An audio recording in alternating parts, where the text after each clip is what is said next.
do.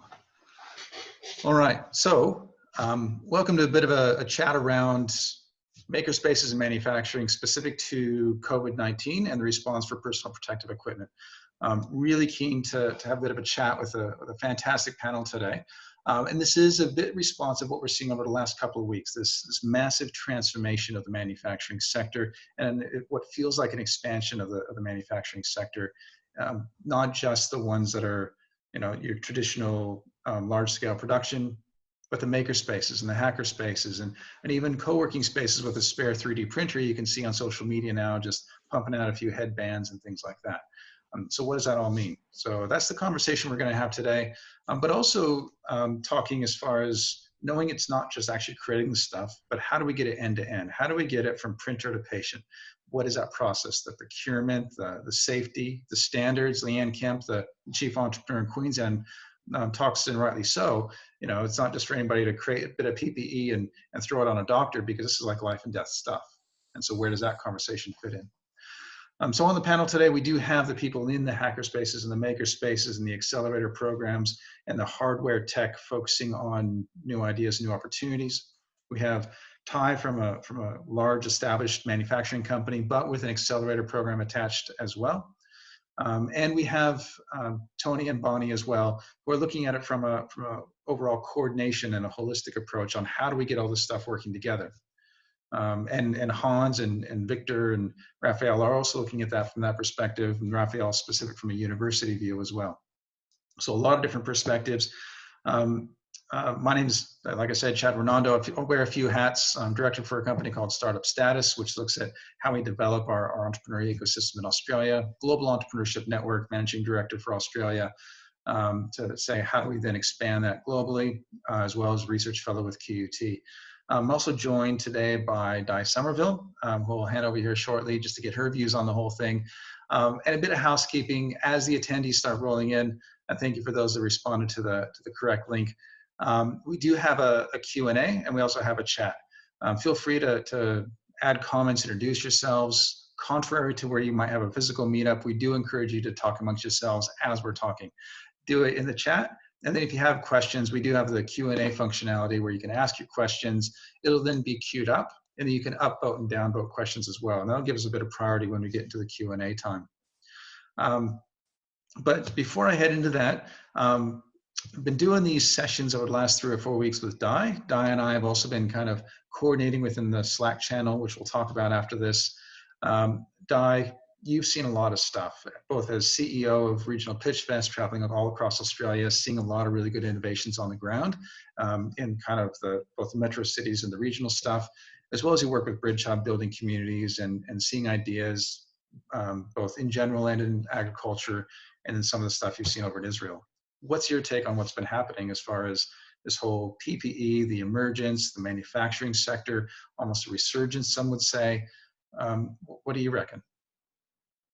Look, I think, this is one of those exciting opportunities that are coming out of crisis. And what it's really demonstrating is the ability for entrepreneurs and makers to play a really vital role in solving problems and elevating that, that skill set to the surface, where people are that may not normally have understood what role this is, are actually understanding that more now, which is great for the ecosystem as a whole. But I think what really interests me as my mind's shifted over the last week is that thinking of, what do things look like after this? And a lot of people are talking about when we return or when we go back to, and to me, the greatest opportunity we have is to reimagine what that future is going to look like. And for the manufacturing sector in Australia, I think this is going to bring a lot of questions to a head. And, I'm really interested to hear from the panel today about what they're doing now, but also understand how they perceive the future of manufacturing in Australia and what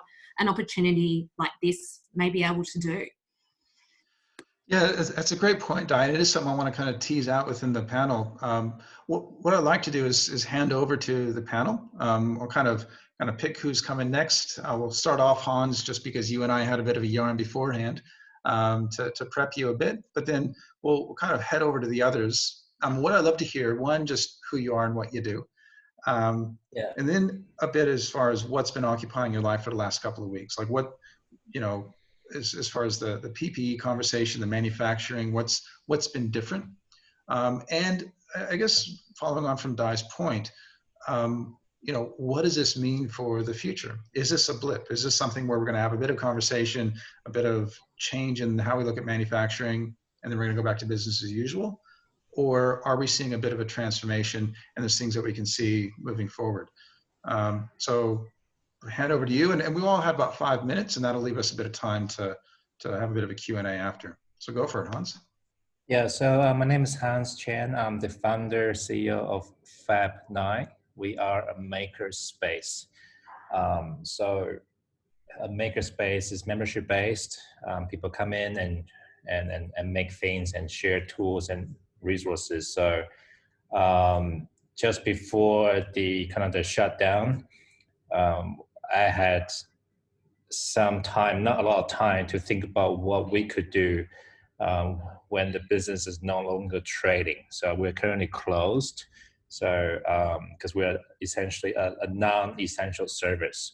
So around the time, a lot of people around the world in the maker community, I'm seeing a lot of on my social media feeds, I'm seeing quite a bit of open source 3D printing designs for the valves, PPE, face shields, and I felt that we could play a part in this kind of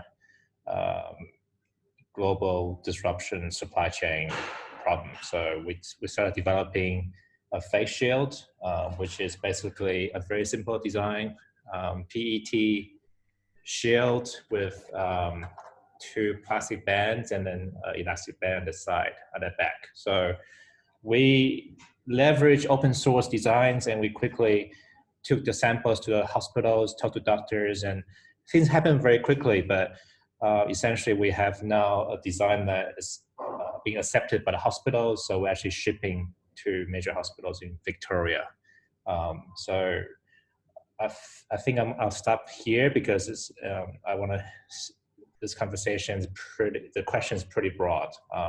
But essentially, I think Makerspace is really essentially a fusion of technology, activism, and kind of civic participation. So it's not just a facility. I think what Makerspace is about is really more about community and the notion that you don't need very sophisticated machines to make things or come up with solutions, right? In this particular case, we picked face shield because it's a relatively easy thing to do, and we're not trying to. There are other PPEs, medical PPEs that has regulations like N95 mask have certain more stringent regulations. So we don't want to contribute. We don't want to make things worse. Let's just put it this way. And also, I think the other thing to consider is the scale of manufacturing. What some of the processes are more appropriate for certain things, and we can scale it up quicker, so we can potentially make hundreds and thousands of units quickly rather than making a few things at a time. So yeah, so that's kind of where we're at the moment. It's kind of ongoing at the moment. It's kind of very dynamic, very dynamic. Yeah. Thanks for that, Hans.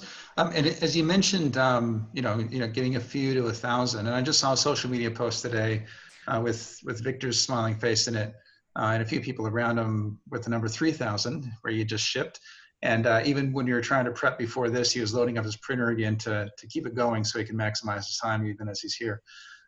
So Victor, maybe we just might hand over to you a little bit about who you are with ARC and the accelerator, and what you've seen and how maybe this has changed some of your business models. And is this a fundamental shift moving forward? Does it actually put things on the map, or are we going to go back to normal? Of course. Thank you, Chad, for putting this together. So yeah, I run Victor Vicario. I run the ARC Hardware Incubator and accelerators, and we mainly work with startups developing physical products, medical devices, drones, wearable sensors, a lot of IoT and deep tech stuff. So we have this R&D facility. We have about 15 or so 3D printers, laser cutting, CNC, metal, nylon, carbon fiber, media lab, or whatnot. And we really focus on that entire commercialization development. So it is, yes, there's a technical side, but also access to funding, access to trial and whatnot. And that's been our model. We've done that both through the incubator and concentrated 12-week programs. Now, the incubator side, that's been put on hold. Again, we can't hold and then host companies being based in the facility, so we had to adjust there. Even with our staff, we're rotating. Pretty much 1 to 2 staff members out of the 6 are at ARC each day, and everyone else is working remotely, and we're rotating on a daily basis. So our programs have gone online, so that's one of the way which we adjusted. It hasn't been too bad in the sense that even past programs, we had a few interstate participants, so now we're applying that same model for kind of Brisbane or Queensland-based companies. And with the fact that someone's always physically here engaging with the equipment and resources, there is a lot of the value that we offer, means that we can have projects going. So that's the context of how it's affected us from our, I guess, daily operation. Now, when it comes to the PPEs, again, we've seen a lot, I've got tagged in a lot of posts coming from overseas around, hey, this is cool, you should do this, and there's valve and there's face shields and masks. And the problem, I saw this from the beginning, is there's a lot of social media posts and putting things out for the sake of saying, hey, look at me, we're doing something. But how many of those are actually used? Well, it only matters if people are going to have a need and are sourcing that need. As we talked about before, that supply chain and how you procurement side of things, that's just critical. So the first thing we did was just say, look, let's trial a few items just to see our capability. We won't put too much, I guess, effort unless there's a need. And then I went through my network and thankfully as well, Chad, you've got a couple of very cool Slack channels there, and shared some information, say, look, this is what we can do. This is what we've been told, but we want to make sure that we respond to a need and we're talking to someone that knows where these can go. So we got in, we got approached by the Hurston Biofabrication Institute here in Brisbane out of Metro North. Mathilde Dessel has done a wonderful job trying to coordinate different groups. And there have been different projects, some around face masks, and there's a whole development there around the prototyping, and 3D printing was used for that stage, but there's a whole, as Hans mentioned, regulation is a different beast there. So there's different steps being taken for mass manufacturing them. But there has been, these face shields came up with something simple, of use, and in urgent need. They're in shortage at the moment. Even in the pregnancy ward, we're telling they're not there and they need them because they're being shifted to other users. And so it was really interesting to see what we could do. And so we looked, like Hans, okay, what's available open source? There were a few designs there, and we looked at how can we optimize for production? How can we get some decent numbers out? You'll hear from Ty soon, and once they get going, they can do the tens, the hundreds of thousand batches each very quickly, but it's going to take a few weeks to tool up. So how can the maker kind of community in spaces like ours and these, I guess, more versatile technologies react in days? So we were told last Tuesday, yes, this is something that we need. These face shields, these simple ones, these are designs that we played around with. This is what we'd like to see. And it took us, the first day, we did about 50, just tweaking. And then how can we stack them? Then we looked at, okay, 3D printing is great, but then laser cutting is faster. How can you dock the file there? Sourcing the material. Ty was mentioning this before, just getting actually the raw material was the hardest thing for laser cutting. So once we tweaked that, we went from 50 to 200 to 500 a day, and today we're finishing off about 1,500 in one day and shipping that across. So what Mathilde has been able to do, and with QT and IR Orthotics, I know was in the group as well. I think overall we're probably close to, I think initial goals was 3,000 in 3 weeks. I think we'll end up in a week to be closer to 5,000, 6,000. And so that response, I think, is remarkable, and that's what we've been able to do. Yeah, it's pretty impressive, Victor. You know, and be able to do that in just a short period of time. One of the other things I picked up on that is kind of the collaboration approach. Like, obviously, you can print it, but you need all those different actors in there. From the buyer, you need to actually go to the hospital. They need to accept it, um, and also with the university. Um, and Correct.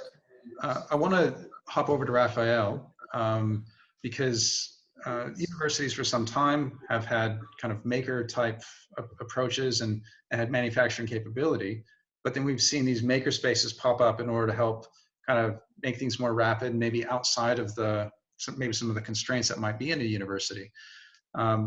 So you're kind of in the university, but still able to then produce some things rapidly, as well as, I understand, Raphael, kind of coordinate a few different spaces in the Adelaide area. Maybe a bit of background on who you are, what you do, and what's been like doing the similar approach from kind of a couple of makerspaces, hackerspaces, accelerators to what you're doing there. Yeah, I mean, university is quite a really interesting beast altogether. You know, I've got no colleagues here at the moment in the university. They're all sort of at work, but you know, we're here as an essential service as of still at the moment. So a bit about me is I am the manager of the Flinders Innovation Center. And within the Flinders University, we're quite in a special group where we have actually startups and incubators and accelerator programs as well. And our purpose is actually to connect the university into industry, which is usually something that's quite difficult to do and to manage. And what we do specifically here at the Innovation Center is we sort of look at not only startups, but student ideas, and sort of look at them in a holistic point of view where we, I guess, take them through the process of understanding why it's important, why is 3D printing or rather prototyping a value add to your business, or how can you integrate this sort of thing. And so as an educational institution, we're here to explore and to help people understand where these technologies fit, because we work with a lot of SMEs here in Adelaide who are very good at automotive stuff, but not necessarily, you know, transitioning over to new industries. They find it quite difficult. And our purpose with the Innovation Center is to, I guess, work with local companies to understand how we can utilize all these tools that they have seen online, they've seen on YouTube, never really used it before, and just sort of work with them on that process to understand, validate their design, and then create the product. And you know, we sort of complement what's out there with industry. You know, we don't want to compete with what's out there. We want to complement the companies that are, you know, working with us to value add, but also to bring them a better benefit and value for 3D printing. Now, for us here at the university, because all of our students are, I guess, not here, they should all be working from home or studying from home anyway. You know, we used to, you know, when we have students come in, we sort of engage them on a more purposeful, you know, I guess, design thinking style of working, because they sort of come here and say, oh, we want to print this design, we want to make this. And then we go ask them, you know, why is that important? Why do you want to print a Pikachu out? Or why do you want to make a Minecraft character out? And then, you know, we usually go down through the design thinking methodology. And we also then teach them how to use the technology as well, so they don't just come away with a 3D printed part. They know the process, they appreciate it more. And, you know, for us, what we're sort of wanting to do for a long time as well in the space is sort of, you know, bring people in and connect them. You know, so Adelaide's a very small city. If you've ever been to Adelaide, it's a 1 hour city. So you probably know everyone within about a day. And I guess, you know, we also work with local manufacturers. So, you know, one interesting discussions we've been working with is we've got, I think, 2 or 3 groups that we're working with on these PPE things. You know, I guess everyone sort of, you know, they've all got their own designs. This is our own design. We've 3D printed everything, including the strap and the buckle. So it's completely fully 3D printed, all in PETG. And because we've also looked at what's open source and how can we improve it. Now, for us, we like to collaborate with other institutions. So we're also collaborating with other universities locally. I guess pulling all of our resources together to pitch in and say, you know, what we could do collectively as a bigger group. It's also quite interesting as well working with the university's sister hospital. So we've got a Flinders University Hospital next door to us and working with their clinicians there. We've had some of their clinicians come to us as well and look at the whole face mask issue with conformity around their face. So PPE gear necessarily don't necessarily fit that well or block out all the germs if they've got gaps on the side. So we've got clinicians coming to us and looking at this from a long-term point of view. So not looking at the problem, short-term now, because we've got manufacturers here in Adelaide who can upscale and rapidly do that in a couple of weeks anyway, but looking at this from a long-term point of view. So looking at the problem, digesting it, breaking it down, and then working out a symptomatic way to progress through and create something quite unique and quite new in the future. So I guess our outlook here, for short term with the face shields is, one of our projects, but long term as well, we look at the problems that we've got now and say, how can we improve it? If we have the luxury of time that we have now, how can we improve our facial design to make it better, to make it more nicer to wear? How can our clinicians use it and interact with it in a bit better way? So we're quite fortunate here at the university as well that we work with a lot of really amazing people, not only in the clinic side and the medical testing, which is also very regulated here. I've had a few conversations that have been shut down, booted up regarding regulations. So I think, for us, we're very focused on filling in the gap between now and when mass manufacturing can kick in gear. Because between then, there's a problem that needs to be identified, and the face shield things can fill in that gap.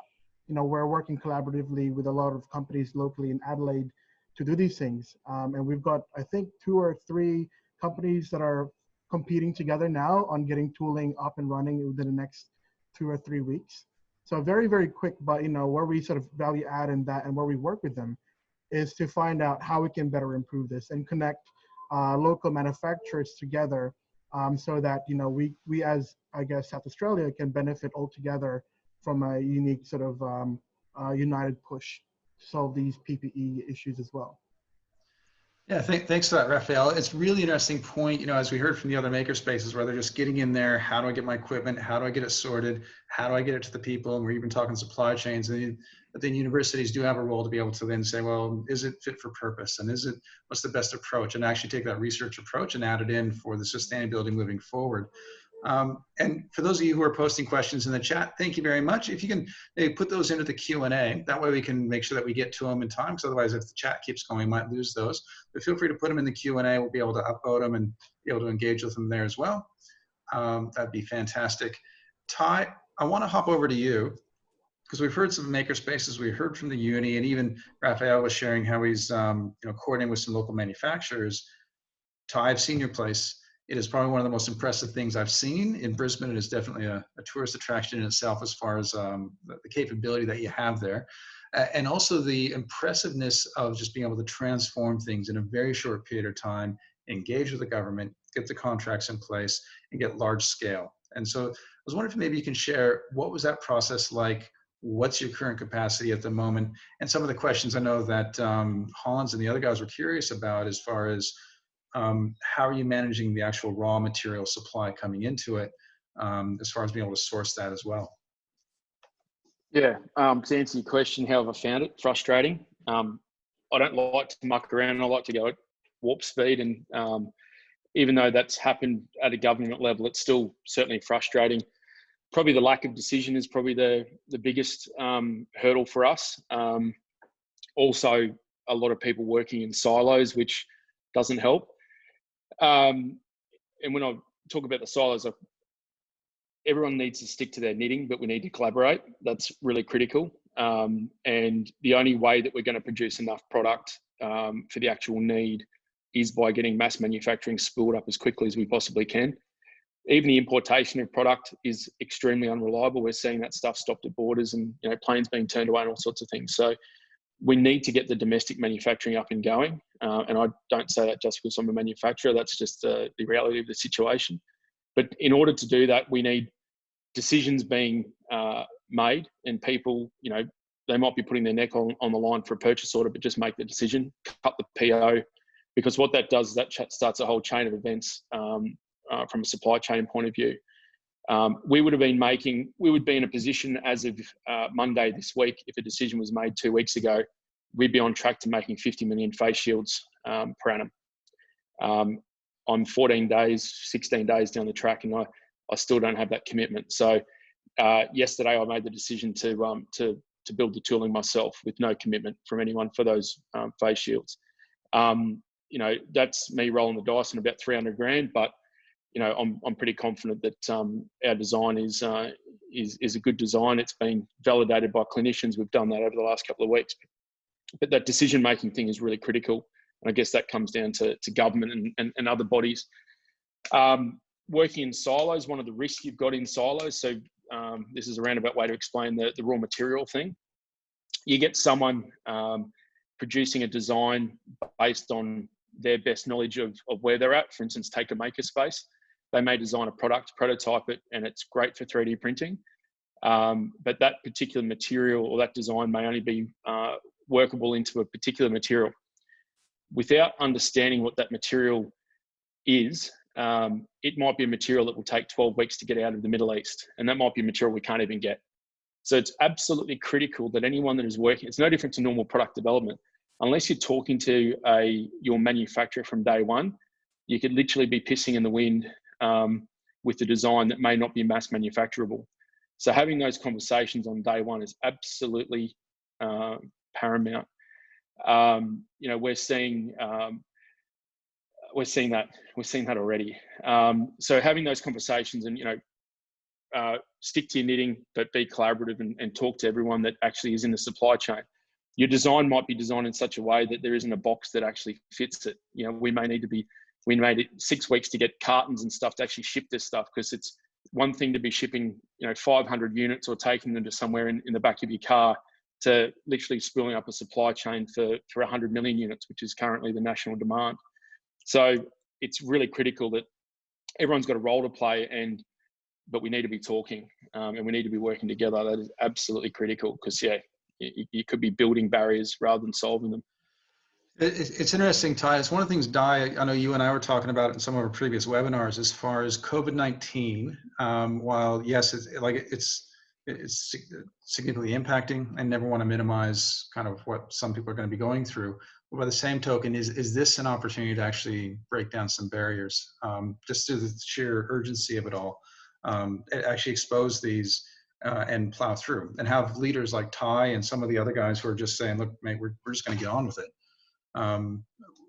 What have you been seeing? Some kind of similar things? Obviously, you've been having a conversation in the last 4 or 5 weeks on a similar kind of notion. What do you reckon, Di? Yeah, like completely agree. But further to Ty's point as well is that collaboration. And I think we're seeing that, you know, the Australian culture is often one of competition, and we need to culturally change. And that collaboration piece is just essential, like Ty mentioned. And but, you know, it's an opportunity. It's an opportunity not just for manufacturing, but for collaboration and for streamlining. And that's why it's important that, you know, when we go back, it's not going back to business as usual as it was. It's what can ensure that we can allow efficiency through supply chains, with government, etc. Yeah, and that's probably one of the reasons why we spun up these webinars, is because we don't want to miss this opportunity. We want to say, how do we expose this? What are we learning from this? Is how do we embed that learning? And when we talk about collaboration, the other two people we have on our panel, Bonnie and Tony, this is like in the space that you guys are working in right now. I'm bringing a lot of this different stuff together. And Bonnie, I know that you're working with stuff. My understanding is with Minderloo over in WA. I've seen that name passed around a bit, and I saw even the announcement in the Fin Review this morning, as far as the money that Andrew Forrest is putting in, how he actually helped China back when they were first having this impact happen, and how that's been remembered a bit, and the materials coming back over here, and just be able to help prepare. And I know that you've been doing a lot of work in coordinating, especially over in the WA resources and coordination. Love to hear your views, both on what's been happening so far on the panel, and also what you're up to and where to, and what changes you see happening. Great. Thanks for having me on, guys. As Chad mentioned, my name's Bonnie Lynn, and I live in Perth, WA. I'm an independent investor, advisor, and speaker on collaborative innovation. And I have about 20 years of commercial and operational experience in technology, manufacturing, government. I started in Silicon Valley during the .com Includes 10 years in China, and then overseeing the entrepreneurship and manufacturing grants under the Obama administration during the GFC, when the US lost 8 million jobs between 2008 and 2010. So for the last month, partners in our VC fund in Silicon Valley have been helping California and New York, working with politicians and business leaders to try to move product from China through our family and our business connections. The collaboration is already really difficult without a crisis going on, and so we have run into some barriers. So just to give you an example of the cost of the opportunity cost is the US government denied moving forward a public-private task force back in January to secure ventilators from global and local sources at $3,000 per unit. And in the middle of the pandemic peak, are procuring 4,000 units at $69,000 per unit. Unfortunately, the bulk of these ventilators actually won't arrive in the US until the end of April. And in the last 24 hours, 1,200 people have died in the US, bringing our national death toll to 12,800. So private sector has been doing what they can to help, donating time, money for vaccine R&D, retooling, procurement, air freight costs. And we're in touch with all of those guys like HP and Microsoft and Bill and Gates, Melinda Foundation, but it's utter chaos, right? So I wanted to see us avoid some of the same mistakes that we made in the US while we still had a preventative window of action. And so formed a virtual task force 2 weeks ago with a call to the WA State Premier and Treasurer. The COVID-19 Tech Action Team, or CTA for short, is a WA-led interagency task force, but we're virtual and we actually serve the needs of Australia and New Zealand. Our mission is to leverage high-level contacts and global technology to source, retool, and fund innovative solutions to address some of the demand and supply gaps for the frontline healthcare systems in Australia and New Zealand. So just to give you a quick update, in the last 2 weeks, we've grown to over 100 volunteer business leaders, technologists, scientists, government innovators, engineers, entrepreneurs, investors, and doctors, all mobilizing under the CTA umbrella. So what were previously siloed efforts are starting to kind of come together, at least on the WA side. We have secured agreement by the Chinese government to prioritize reallocation of supplies from the US and Europe to Australia and New Zealand.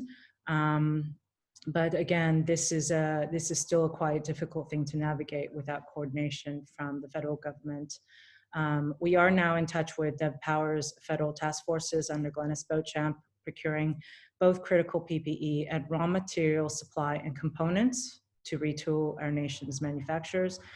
We are, of course, are not the only ones, and so government is inundated with requests and offers for help. I think AGMC reported last week that there were over 1,000 manufacturers who have submitted offers for help, and the government just can't get through processing those 1,000 inquiries, right? We have supported McKinsey volunteers to test a new national model that predicts the peak timing of demand and shortage across 120 medical items. So where this will be helpful for the retool is if product arrives that has been on order, is delayed or is contaminated, then we have the opportunity to kind of flip the switch on local retooling, domestic onshore retooling efforts. But my understanding is that this model is now being presented and stress tested with doctors on the front line and with governments in Victoria, New South Wales, and WA this week, and hasn't been broadly shared. We're still testing the model. It really just got done last Saturday. But they've got London, McKinsey London Healthcare, the Asia, McKinsey China and Asia, also informing the model, and the two doctors actually developed the model for Australia have worked with the Department of Health Commonwealth government in the past. But again, very challenging getting through to government. Let's see, in WA, we've compiled a list. We've compiled a list of pre-screened WA manufacturers that are willing, have capability and capacity to retool their production processes to address flexible short-term supply shortages. We're including a crowdfunding effort for face shields in partnership with Harry Perkins Medical Institute out of University of WA. 3D printer ventilator parts and respirator parts, and a presentation with the chief scientist to present 3 emergency ventilator designs from Curtin Vikal and Donald Miller. We have also curated for the benefit, I mean, a lot of you guys have mentioned the need to look at what's the open source and what's been working in other COVID countries ahead of us on the curve. I think that's very vitally important. So we have curated an open list of over 100 global technology solutions. And many of them we have actually direct contact to, and I have flagged every single one of these technologies as a green, ready to deploy because it's open source, or we just need to adapt it. Yellow if it's used in another country and there needs to be some type of modification to make sure it's actually a suitable solution for Australia. And then red if it's not available, for example, like a vaccine. Those are all in red. We've got an IT team working on trying to get it up on Airtable so we can make it open source to everyone in this group. And we encourage you guys to broadly contribute. The caution with that list is it's been scraped of media reports and articles from the last 2 weeks of what technology is doing to help in the fight against COVID, as well as corporate donations and funds to match accelerators and makerspaces who want to help in this regard. The issue is a lot of the media covers the idea and not whether it works from a clinical perspective. And so I think what we need to do, just be cautious that this is a crowdsourced list of ideas and they're not yet solutions. We have engaged global corporations, local businesses, and subject matter experts willing to volunteer their time and donate resources to assist with bridging collaborative intelligence and supply chain gaps. For example, many of the large employers do have a stockpile of equipment, and so if we couldn't get our local retool manufacturers, we have a short list of corporates who might be willing to share some of their supply. So it's things like that, but that coordination bit is very challenging. So this week we are testing joining forces with Mindrew on just the global sourcing efforts for WA. And we are updating the WA government with potential digital and retool solutions. Some of these use cases include the frontline provider communications, which they have said is there's massive misinformation to industry, to emergency services, to clinics, to the general public, and they need some kind of consistent comms. And this is a consistent problem nationally, right? Internationally, right? Sourcing priorities remain on mask and ventilators and respirators and respirator parts. Retool priorities on ventilator components, face shields, and gowns. Do not discount gowns. We have the Major League Baseball in the US converting to produce gowns. There's also technology that is embedding all the fashion brands like Prada and them are retooling as well to produce gowns and equipment because they have to be removed every time you go into and out of an isolation ward at the end of the day. And many doctors are being forced to reuse their masks and their gowns and their supplies for days on end, if not weeks on end. There's like new technology coming out that embeds in the nanoparticles of the fabric that actually is antimicrobial so that they can last a bit longer. And so it's solutions like these. In China, there's also glasses that actually can screen temperature as you're walking through border force or hospitals. Right now, the doctors are basically just assuming everyone has COVID, so they have to be in gear all the time, and they're not eating, they're not going to the bathroom, and so it's quite difficult circumstances they're in. So on reflection, I think there's many, as you guys have all mentioned, there's many well-intentioned siloed efforts that are contributing to lack of access to accurate data and the speed of decision-making by governments. Demand data is inconsistent between government procurement frontline providers. Supply integrity is compromised with widespread price gouging, product contaminated, risky commercial terms, logistics delivery problems, and then public sector procurement's not set up. And this is the part where we can discuss in the QA after to leverage private sector purchasing power, sourcing expertise, and innovative manufacturing and product development. So on reflection, to be honest, I would say there is no one except for the government that is responsible for a top-down pandemic response. What they need to do is drive public-private crisis response and coordinate with clinical response to avoid misinformation to the frontline providers, industry like us who are trying to help, and the general public. But what we have to be honest, what we represent is a creative response as innovators and investors. We are not clinical, we are not crisis, and we do not have the authority to act. And we need to make sure that our efforts, despite being well-intentioned, don't result in people being harmed. And so in the US, we have had many people try to help, and then doctors actually have, who have been relying on equipment to come in, actually can't use that equipment or ends up getting them sick. And so I think that's and when it comes to ventilators, the doctors in our CTA team have been very, very aggressive at pushing back us engineers and innovators who just want to do stuff. We just want to do shit, that if not designed well in consultation with clinical and approval guidelines, it will kill people. And it puts everyone at risk who's in that isolation ward. So I think that's just something for us to keep in mind as we come up with solutions. That said, I believe the power of the collaborative group like this is the answer doesn't reside in one of us, but all of us. And so the challenge, of course, is building capacity for public-private partnerships in a crisis and making sure it sustains for the socioeconomic fallout afterwards, because it will be 18 months of peaks. And thanks for that, Bonnie. You raise a lot of really interesting points in that obviously there's a lot of new technologies coming around, but also we have a system that works, right? We have a system of procurement of government protects us, safety, regulation, manufacturers, innovators, challenging, pushing things a little bit, kind of putting the boundaries in place. Uber comes along and pushes the boundaries over time, a few years happen, and then we have a new ride sharing approach. We've seen a massive transformation within 24 hours, which is why conversations like this are so valuable, because we're all trying to figure it out. How do I figure out not just how to make stuff in my place, but how do I figure out this whole supply chain? And what are some good examples? And Tony, just before we get over to you, and I am conscious of time, but Ty, you and I were having a bit of a chat around some success stories, maybe just a real brief, couple of real quick examples on what's working, because we're all looking for answers, and we do want to get to our Q&A. But you were talking about a couple of real quick examples. Yeah, look, I'll give you an example. Again, a lot of people work in silos. So let's take face shields. Everyone's spoken about it, so it's a known topic. $4.8 million will solve Australia's requirement for face shields within 3 weeks. Fact.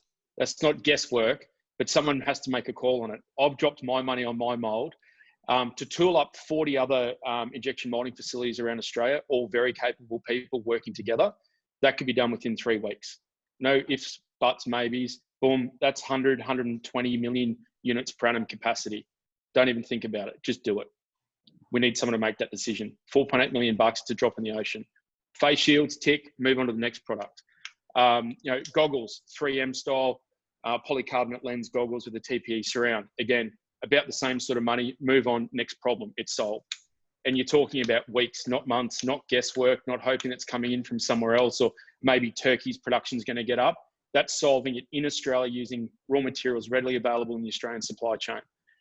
N95 masks in Australia, no such thing. No one can make them right now, or can get them actually approved, because there is no N95 accreditation in Australia yet. Cyro's working on it, and it will come. But my plant's getting up and going to produce an N95 equivalent to a PT mask. I started that project on March 26th with the first phone call I got. Getting that project up and running in under 6 weeks, very possible. Takes someone to make a decision. Queensland government did that, and they backed it, and they made it work. Unfortunately, we are going to have to pick some winners, and not everyone's going to be able to share in it. But this isn't about spreading the love around. This is about getting a solution in place that's going to save lives. So people are going to have to make some calls and back some winners, and together everyone will do okay. But without complicating it, like Bonnie, I've written a note here, getting in contact with you about that green list, getting that kind of a list together amongst some people who can actually make some calls.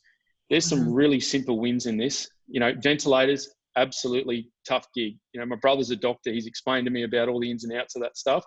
Tough gig, but there's a simple product in there. There's a HEPA filter, which we're working with doctors on the front line, and the feedback is that one of the things they are panicking about is the HEPA filter that comes on those machines. Everyone's talking about the ventilators, but what about the things that have to be changed to stop other people getting crook?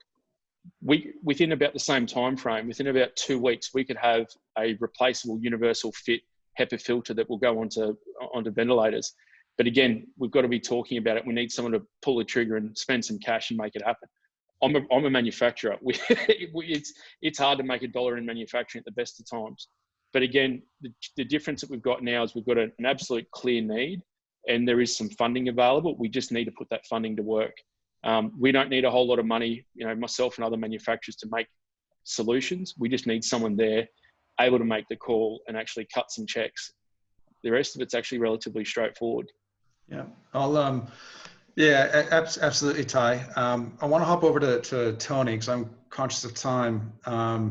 But it's interesting, on the one hand, I'm not just want to pick winners, but whenever a decision has been made, that actually creates opportunities in other areas where those who didn't quote unquote win, how do they then adapt to fit other gaps in the market? Because no single entity, if we heard here, there's not like one manufacturer that can solve everything for all of Australia. So there will always be gaps. And those gaps may be in the supply chain, they may be, somewhere within the technology itself.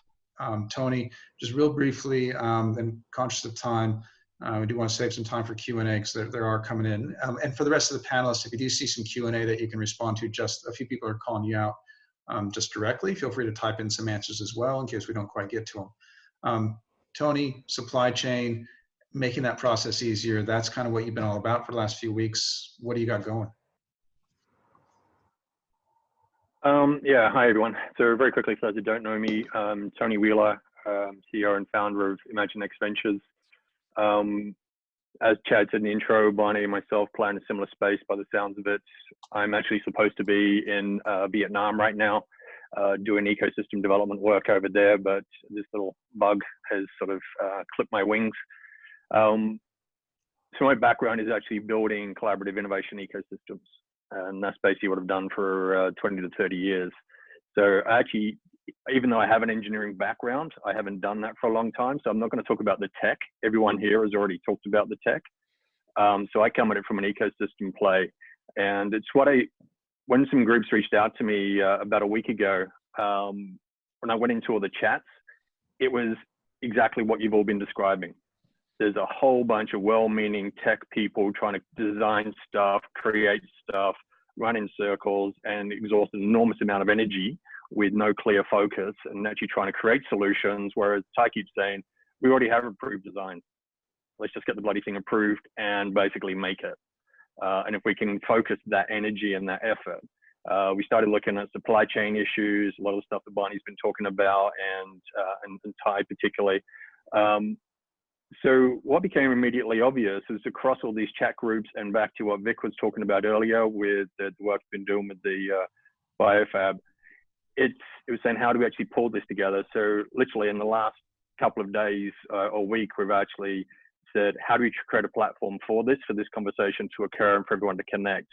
So we basically spun out a portal called Open Manufacturing Alliance Australia. So OMA-AUS.com. Literally in the last 4 days, we've had 260 individuals and organization makers and manufacturers sign up to it. We've got logistics supply providers, so we've got air freight covered, we've got last mile delivery systems. So we actually want to look at it from a total ecosystem. So how do you actually get approved designs? How do you actually get TGA? Because you got TGA approved stuff, then you got certain relaxations that are coming, particularly in the space of face shields, because it is not as critical as some of the other components. How do you do that? How do you start mapping and monitoring the supply needs? Exactly what Bonnie and Ty were talking about. So we're actually trying to create an end-to-end solution with that. Out of those organizations that have signed up, it's an interesting tension because that gives us 500 printers, which at a conservative level, that basically gets you 75,000 units a week. Now, we know, and we got contacted today, this picking up on Ty's point, we actually got picked up by an injection molding company today that actually says, give us 2 weeks and we can do 100,000 plus a week. So we know that wave is coming. We know, but so I have this tension at the moment, and it's a bit like as Ty said, at the moment we're in a crisis response.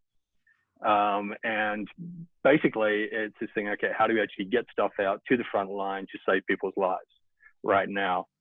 For me, I'm looking at this in 2 time frames. What do we do in the next couple of months to help people provide that? The idea of actually getting a collaborative ecosystem together and supporting a lot of the printers as well is actually one of the longer term things we're looking at, is how do we support small and medium sized enterprise to survive? So on one hand, yeah, it's easy to spin up all the mass manufacturers and get some response happening. Somewhere now, I'd like to find a balance where we're actually getting, and say, not necessarily in the short term, because we're just all about saving lives right now, but we actually need to look at this, effectively this post-apocalyptic model of what does manufacturing, what does a collaborative ecosystem, what does open manufacturing as a new construct look like once we get on the other side of this crisis. So our framework at the moment and the website and the platform is actually being built. So it's actually, we've got the tech actually going in already about actually building the platform for matching. We've already got existing last mile supply tech that we can actually integrate through APIs and everything else. So agenda is actually pull all that together. The big stumbling point, as has been brought up a number of times, is the procurement model. It's like when government looks at 500 makers or 1,000 makers, they have no idea how to deal with that, which is why in the short term, we actually want to be able to say, let's actually become a single point of contact for that. You actually place the order, write the check, let us take care of the coordination, the supply chain, the logistics, moving stuff around the country and everything else, doing the quality control. We've got contamination experts on the team that can basically look at those things as well. And as Victor said up front, depends on what the material is, whether single use, it's repeatable use, all those sorts of things. So we've actually looked at basically building an end-to-end supply chain solution. We've got a whole bunch of people, hundreds and hundreds, basically lining up saying we want to be part of the solution, and we need to get access to government and the decision makers to actually say, how do we get approval for this? How do we get through, rather than just go to a website and sign up and actually become one of the numbers. And that'll actually be quite chaotic and confusing because they won't know how to actually deal with this new model. So we need to have the conversation about, this is what the new world order is going to look like. This is what the new model can be as an option. How do we actually do something with that? And the longer term play is it actually becomes a distributed, decentralized manufacturing open innovation ecosystem. We just got to keep people alive in the short term, and then we'll actually play with the longer term solution. Yeah, thanks for that, Tony. You know, especially with the crisis and the emphasis on rapid delivery, how do we get a whole bunch of smaller potential opportunities working together? With both you and Bonnie are working on that. I want to just real quick in the questions that were coming through. So he's got a few in there, and Bonnie, some of those are direct to you. Obviously, there can always be a bit of frustration when there's a bunch of opportunities, as we're Sydney-based. We already supplied N95 masks to the US. Haven't heard anything from Australian government, EOI at the moment. A little bit frustrated, and obviously personal investment coming into that as well, just to help some of the people locally. And just kind of breaking even with costs as China costs is changing constantly. And that kind of speaks to a lot of the different conversations in here. And Ty, I know you've been driving costs down or to be competitive domestic manufacturing. And so just want to put that out there. And Bonnie, for you particularly, is there anything specific to speak to on that one? Is that something you can kind of engage with Sahi afterwards? You're on mute.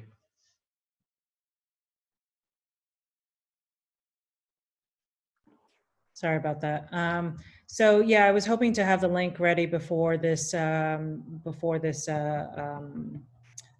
panel session, but Chad, I might just send it to you and you can send it out to everyone. I think even Tony's link and other links would be very helpful to the group. We have a Slack, we're fully set up on Slack. We are national, so we've got people are welcome to come and join that open club forum, and then it links to secure and unsecure open databases on Airtable. So yeah, happy to do that. Right. Cool. And there are a few Slack channels available. There's one which I posted in the comments which is for the Australian Innovation Leaders community, which everybody here can engage with. And we also have links to other communities as well, specific to the Hackerspace, Makerspace movement, which Bonnie's is in there, as well as we'll send around Tony's link so that you guys can kind of engage and have conversations further. I want to get to Thor's question quick, as Thor, thank you very much. He's been a regular listener and always has a question in here for us. And he's talking specifically to Raphael. He was interested to hear talk about longer term planning with local business. And we are talking about how this might change things in local business. Your ambitions include distributed manufacturing by local providers in regional areas. Again, something that Tony touched on. Yeah, look, I think, for us, one thing we're always going to look into is how we can better connect our regional manufacturers into the national network. I think everyone sort of focuses on the city-based ones, but not necessarily understanding that there's a bigger population out there in the regional areas, and even they themselves are quite capable as well of manufacturing these things, if not as good as anyone else, right?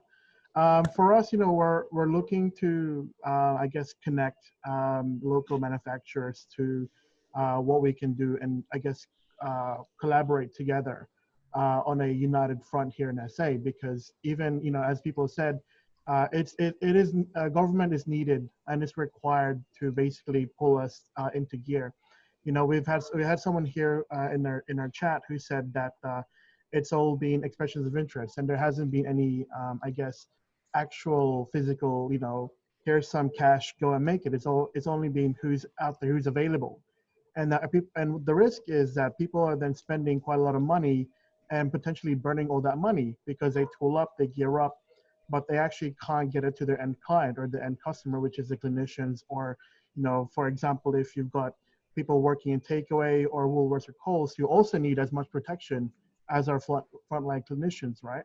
And they're struggling as well. So, looking into connecting local manufacturers is quite important. Building longer term relationships as well is equally as important, because we are, as people said, we're in this crisis at the moment, but the world doesn't stop here. The time doesn't stop here. It will continue on for the next 6, 18 plus months.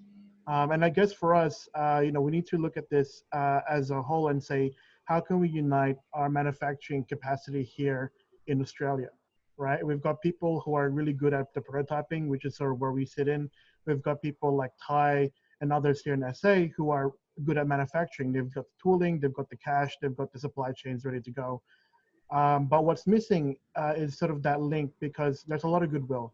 And especially with this client, there's a lot of goodwill, good intention. But the fact is that it is still quite fragmented. We need to have a common response to the common problem that we're facing. And definitely, putting in local manufacturing, regional, city-based, whatever, I think is equally just as important. So, with that, we can probably look into as well, not just, not just a supply chain, but perhaps potentially we can look into how can we make the virgin plastics here in Australia as well. With the N95 mask, the cloth that needs to be used for, I think Taiwan makes them, and we've shipped, I think, 1 million liters of alcohol for hand sanitizers to them, and they've given us 3 tons of that cloth back to us so we can manufacture it here locally. Now, how can we manufacture that here, right? And I guess in this world, this is my feeling, I guess, that after COVID, we're going to look at everything and say, well, we've relied on this global supply chain for a lot of good reasons. It's cheaper to manufacture, it's easy to get it done elsewhere. But then when a disruption like that happens, then everything is sort of falling to pieces. So now I think what's going to happen is that we're all going to look at this, and we're all going to figure out how we can actually survive, still with a global outlook and things, but how can we also make sure that we can rely on ourselves first and foremost, so that we don't have these shortages, we don't have a reliance so highly on, for example, overseas countries like China, the Middle East, the US. How can we do this ourselves, right? We've got people here similar to Thai as well, where they're tooling up, and I've got one in our network who has already gone tooling, so he's already putting out feelers for orders and things like that.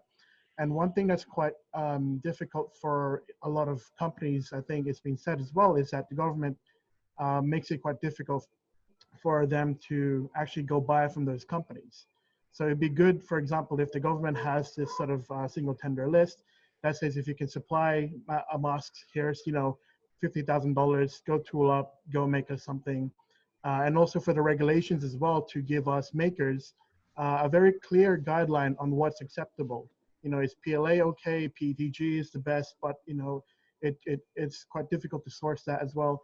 There's a holistic solution for this, and I think, you know, working together will drive that in the future as well.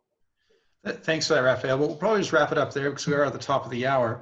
But I saw a whole bunch of heads and nodding and agreeing, and I'm sure people are like their finger on the unmute, wanting to keep engaging. What we're going to do now, we're going to stop the official presentation, webinar, put a cut in it. I just want to say thanks heaps for all the presenters. We've seen just such a depth from, you know, the makers, the university, the collaborators, the larger manufacturers, and I'm hearing a lot of themes to kind of keep across as far as the need for collaboration, the need to do things new, and also to keep some of the things that we're doing now into the future. Di, I might just hand over to you to wrap up. Is there any last thoughts that you had as we went through this? No, like it was incredible, and I think kudos to all of you. You're doing such an amazing job and leading from the front with how we can drive this. But yeah, just touching on those themes that are coming up every single week, and collaboration being one, looking at supply chains and how we make them more efficient being another, and that opportunity going forward. Like I keep saying, we've talked very heavily around PPE here, but I know there's a number of other industries that are going to need support through their supply chains coming forward. So I think the work that's been done now to collaborate will have benefit ongoing, and thank you all. All right. Well, we're going to wrap up the official bit of it. What we are going to do is we're going to hang around for another 10, 15 minutes and just have a bit of a chat amongst ourselves, a bit of feedback. People on the panel, feel free to watch that, but it's not part of the official show. It's much like when you do a meetup, everybody says, thanks very much, go mix and mingle and have your drinks. And up here at the panel, we kind of get amongst each other and have a chat. It's just, you're going to be, have a bit of visibility in what those chats happen. So thanks everybody, take care, and it's been awesome. Cool. A lot of Let's really make good some conversations. shit. Let's make some shit now, right? Let's get on with it. I guess a bit of feedback.